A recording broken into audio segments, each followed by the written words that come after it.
Good morning. My name is Steve Stanford, and I am the Dean of the Schrader Family School of Business Administration. In addition, I used to actually be a faculty member at the University of San Diego.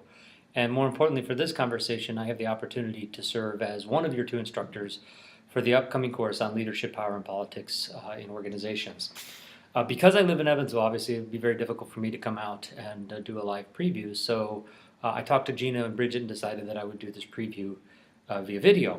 So that's what I'm doing here today. And what I want to do is I want to go through a little bit of what the class is going to be, give you a sense of what we're going to be trying to do in the class. And if any of you have any questions, you'll have my email. I think Gina or Bridget or somebody, I hope, is actually passing out a copy of the syllabus. And on the syllabus, you'll actually be able to find my contact information. And from that, be able to get a hold of me if you have any follow-up questions.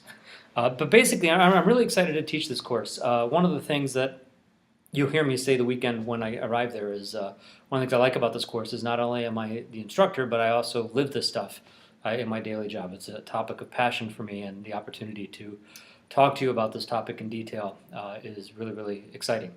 I will have a co-instructor with me. My co-instructor is a gentleman by the name of Michael Mack. Michael is a bit of a San Diego institution. Michael is the founder, CEO of a company called Garden Fresh, which is the parent company of Soup Plantation. And Michael has lived this material as much as anybody I know, and Michael will be available and will be a part of the class the entire weekend to talk through it. So you've got a copy of the syllabus, and what I wanted to do is I wanted to walk through the syllabus briefly in just a little bit more detail. You have the course description here. Of course, you've got my contact information at the top. I forgot to include Michael's contact information. Unfortunately, I think you already have a copy of this, and I'm realizing this just now. But we'll make sure you get Michael's contact information as well, but I'll be the contact at least in the pre-work aspects of the class. The other thing that you'll notice, and actually I think you might be seeing a backwards version on the video, but hopefully you have the correct version in front of you, that it says draft document subject to change at the top. And one of the things I'm a fan of doing is perhaps adjusting the class as it evolves based on the needs and interests of the class. In fact, there was one class specifically where I completely rearranged the material based on some questions that were being asked. So I don't anticipate that happening, but I just want to mention that this is a draft.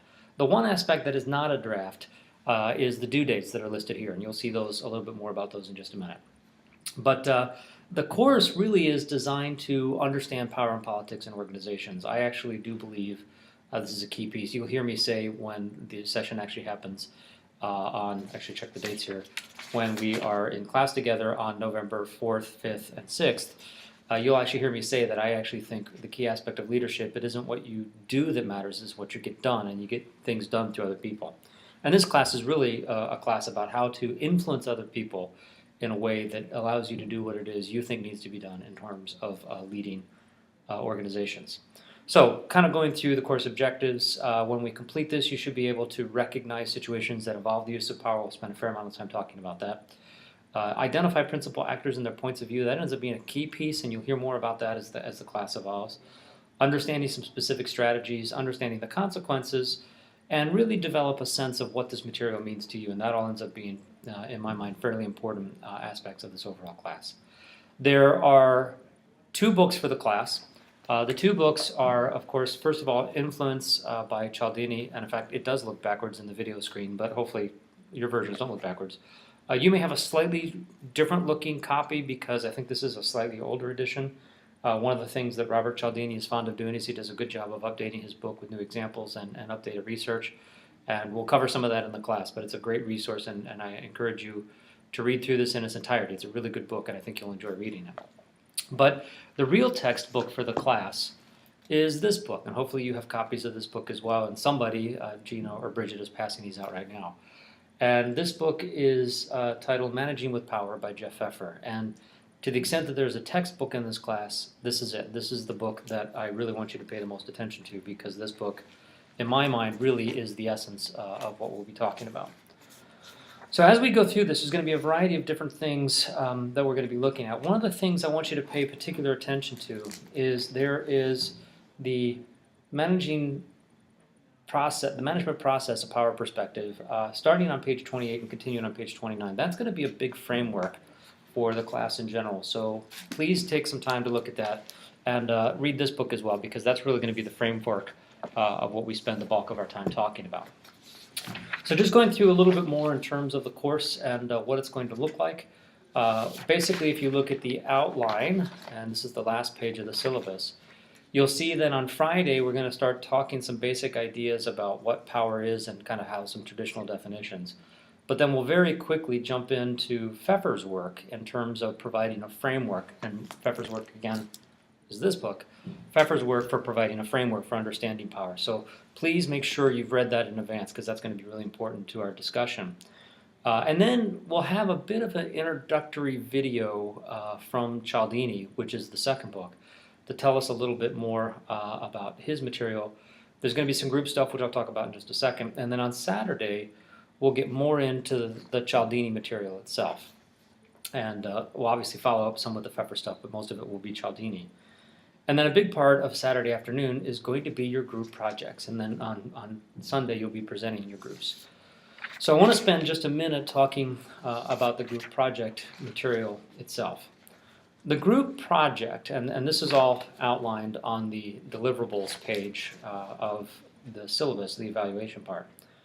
The group project is an opportunity for you as an individual to bring forward a particular challenge or a situation that you're facing in your work environment. Maybe it's a not-for-profit you're involved in, some type of organization where you're having a challenge, and having your colleagues walk through you with that and in some sense apply the material that we've talked about in class to your specific situation, and then you'll be presenting that on Sunday.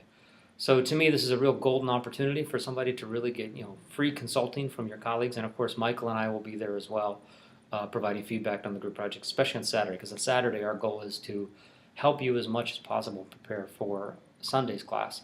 So on Saturday you'll be talking about the group projects, and that will actually be due on the 6th, which is actually the Sunday. Actually earlier I think I said class in November. I realize now that this all says October. So ignore what I'm saying in terms of dates, but it's all outlined in the syllabus, and Gina and or Bridget can clarify any confusion that I've hopefully not made on the dates as we go through this conversation.